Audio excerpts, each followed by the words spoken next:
How's it going? This is a Lender Thrill here on Bigwood Infinity, and I just wanted to show a little bit of my base building on this extreme planet. That there is Calm Horizons, my new ship, almost fully upgraded to the maximum slot capacity. But anyways, here it is. This is the base. This is where we make the glass. We refine the Coryzagen sapphire god plant into the glass that every galactic community needs. Here's the ship that I do most of my work in. Not important, just wanted to mention it. I chose Bigwood Infinity because, well, look at it. It's quite a wonder to behold, actually. Yeah, it's got extreme night temperatures, but it's got a beautiful nebula, and it's a lot of fun. So I just wanted to show a little bit about this base and what my thoughts were behind it. I use a lot of the carbon paneling for the walkways and the veranda, the deck. And I like to use a lot of these lamps. They're the only ones that really emit light, and they're warm, and you put one on every entrance so you don't get lost in a snowstorm. So this base is essentially twofold. As you can see, there's two hab structures for the crew, and then there's the main structure made of basically the cube rooms, and then in the very center where we keep all of the storage. That's the sort of the core of it. And then up here is access to for traders. In a fantasy world, traders would land on these launch pads, these landing pads rather, and they would come and partake in the glass that we make. Some of the details that I like to include in the this sort of thing is, like something like this. It's like, what is this anyways? It's generator. Check your Facebook. Check your Reddit. Save your game with your little beacon there. And yeah, so we'll go in. One thing I had mega plans for, which was really cool, was that I had this pier going right out to the lake. I'm thinking this is going to be awesome, right? We've got a lake, let's make use of it. We'll put a landing pad out there and people can land in the lake. Well, what I didn't realize is that when you're building, if you build outside of this blue marker, anything that you build is subject to change, a lot of change. It'll disappear entirely. Not all of it will go away, but some of it will. And actually, a bit of this side of the base is under that pane. So you can see here, like this wall here, for instance, when I tried to put a glass piece in there, it just looked like it was sort of stuck in space-time continuum. So, anyways, I found a way around it. I found a use for it. But let's go into this living. This is the sort of trading living area here. Gotta log all of your kills, all your carbon, and all your iron. Put it right here in this panel. I like those little details. Little details like putting the lamps at every entrance, just in case there's a whiteout. So this is the general work area. So you've got places for work with flat screen monitors to check your YouTube and your Reddit. And here's where we make all of our galactic transactions, mainly through Coryzagen making glass, but we grow the other plants too. And this is sort of like what I consider my quote-unquote office. Gotta check my YouTube videos, man. It's a strange YouTube feed. But yeah, and I also just sort of put my virtual sleeping quarters here. This is where I imagine my character would sleep.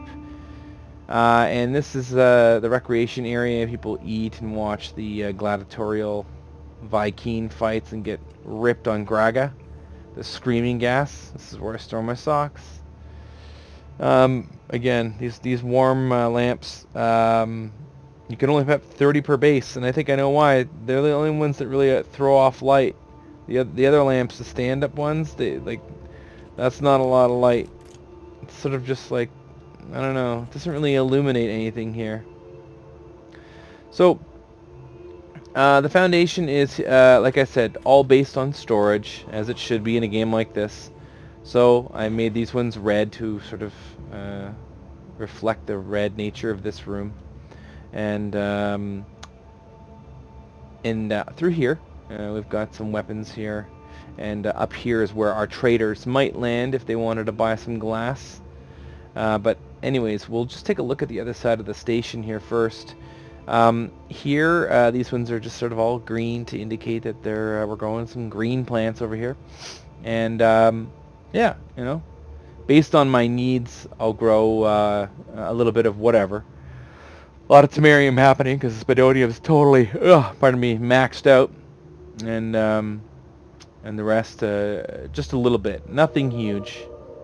Growing some poop. Gotta love your poop plants. Smell that? Yeah. It's good. And yeah, so that's the gist of our little arboretum. I don't know if that's the right word. Our little botany bay. But the main emphasis, of course, being on this frozen Bigwood Infinity planet, is this cold room, where you can pick your Coryzagen and not get frostbite. Yeah. So you check up on here, it's like, yeah, yields are nominal, blah, blah, blah, blah, blah. It looks good. The crop is good. See, again, lots of lamps in there to give that sort of effect. It just really, I like those details. And, of course, separate storage bins out here for the Coryzagen. And in my, you know, my fantasy mind, we've got a freighter, a loading dock bay. And that's where we would unload all of our glass once we made it. So, anyways. And then sort of right out here, to go along with that rough and tumble sort of maintenance sort of feel, is our sort of like our shop. You know, we've got some weapons here. We've got a lookout here. You put your spanners in there, you know, check your Facebook, what have you. Take a quick look. Man, it's kind of annoying on an extreme plan at all, but thank you very much again.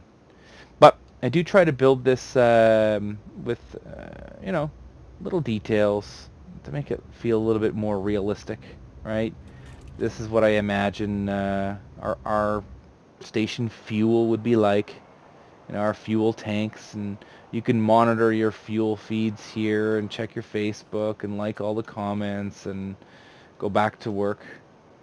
You know, this would be our heating unit, you know, with some control panels here. You could check your YouTube on the side. Redundant unit 1 and 2. And then in here, when you're getting a little chilly, there's a little anteroom that joins into where the Coryzagen's grown. Do some paperwork here, you know, file it away. That's important. Check your Facebook. A lot of likes, a lot of upvotes, good. Check out those flowers, you know. Anyway, so this is yeah, this is sort of our maintenance backyard, so to speak. Get your guns on in case we get some animals coming in. I heard some. So anyways, going back into the thanks again for that. This is again our recreation area. This is sort of like a I don't know, sort of like a tertiary science area where you can get some work done or check your Facebook, you know, that kind of stuff. I also thought it would be interesting to sort of put a little entryway into the roof area. So you've got a maintenance sort of area where you would keep your tools and perform diagnostics and on the bird poop on the roof, right? So you clean up all the bird poop. Yeah, it's quite a view. And there's not much to the roof access other than it's probably prudent to have roof access. Quite a view. So I think we should go in and say hi to our fellow employees. There's a storm anyways, so sounds like a good idea. There. You know you're in a Lender Throws Glass farm when you see the dual chevron? Yes, we understand. See, this is a problem with having a home planet on that's extreme. Like it gets out of hand. Your exosuit, you just want to turn it off. So let's go up. Let's take a look at our fellow employees here. Level 2, the Master Chief, working his magic with a looks like a Covenant blaster pistol of some kind. And this is our typical quarters for all of my dudes. You know, a place to put your socks, place to sit, get dizzy, get your graga on. Shut up. Yeah, I understand. I'll get out of your way. Yep. Oh, there you go.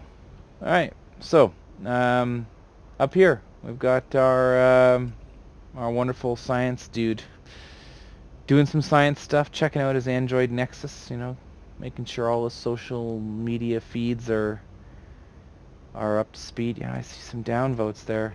I think he'll be okay. Yeah. It's warm lamps all around. Only 30 per station. I'll be back later to fix that. I promise. Anyway, so that's one half of the crew. And then we'll go up there later, but that's something else entirely. The other half of the crew, same deal. That's Mark Watney, sciencing the shit out of that shit. That's what I like. He's keeping us alive on this desolate wasteland, doing his homework. Again, a bed, place for your socks, or your potatoes, whatever it is. Yeah. And then finally our builder, you know, checking out his social media, making sure he's liking all those. Look at that. Like, upvote. Yeah. What he didn't tell me was that the hub is immovable. It's an immovable object. So I did not build parallel to my hub, and I'm going to go downstairs later and show you my foolishness. Anyways, socks, the usual madness. So that's the quarters for the crew members on either side of this sort of storage area. Now, we're going to be visited by traders because our reputation precedes us, and they're going to want to buy our glass. So, after checking your Facebook feed, you ascend this ludicrous stairwell, this ladder, I should say, not stairwell, and then you find yourself in a modest accommodation. We have a room for 2 traders to come and stay a while. You know, we've got your typical warm lamp, because as you can see, it's still cold in this room. See, it's still cold. And a place to sit, you know, just chill out. And on either side is, of course, the landing pad for any of the traders who'd come. We can accommodate 2 traders at once, which is a lot for this neck of the woods. He's probably having second thoughts about landing. Anyway, so, and then there's this place up here. So essentially, most of these traders, as you've seen before, they prefer to ingest their reality through their Nexus Android tablets, and they might not want to come down here and visit us. And they don't need to, because look what we've done. You see, whoa, we have created a small living area so people can chill out and watch the gladiatorial arenas. And like I said, dual redundancy is key here. We don't want traders fighting over our glass, so we've got a trade terminal here, and we've got one over there. You know, no big whoop, no need to fight.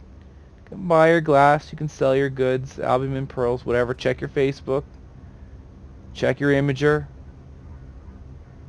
get those upvotes on that Reddit. Doesn't look good, but okay. Anyway, so that's our base here on Bigwood Infinity. It's quite the view. I like this view here of Lud Obelisk. That's the planet in the distance. And going to work on an extreme planet isn't so bad. Wow, I fell all the way. No, I didn't. All right, there we go. So, I had a lot of fun putting this base together and making things appear functional. And then, like I said earlier, I mean, after building all of this and then realizing that the hub wasn't really something that you could move, I had to fudge it in a little bit.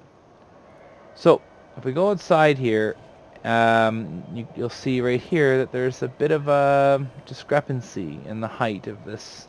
It doesn't quite join up properly. It's not terrible. It's not terrible. It's just not perfect. It's not the way it's supposed to be. So if you go in here, I made sort of just a little corridor that brings you to the hub. Your good old wormhole tether to get you where you need to go. And it just I sort of tied it in. As you can see here, it's definitely not straight. Didn't get my level out for that one. Things are a little off. But again, all in all, I think it's okay, and I won't fix it. I won't tear things up just to fix this base. Eventually, I suppose I'll get tired of living in an extreme environment like this, and I'll find a paradise planet to settle down on, and then I'll do it right. Build around the hub. Thermal protection falling. And on that note, thanks for watching. Cheers to all you No Man's Sky fanatics. Bye.